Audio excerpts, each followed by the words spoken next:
Sometimes I remember a story about a young woman who kept having ghostly encounters. Sometimes she would feel a duppy lay in bed with her at night. She would be laying in bed and feel the bed move as if someone came to lay beside her. This was frequent and bothered her to the point that she started to complain to her co-workers.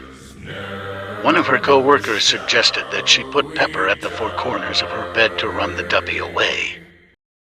Glad for the advice, she went and bought pepper. She brought the pepper home and put it on the four corners of her bed.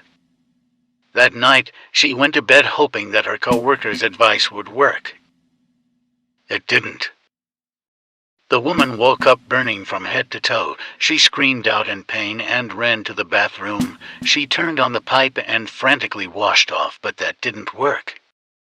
The peppers that she placed on the four corners of the bed to run the duppy burned her instead. She suffered until the burning wore off. She went to work and told them what happened to her. Her co-workers laughed till laughing spoil. They told her that the duppy turned the pepperdom back upon her.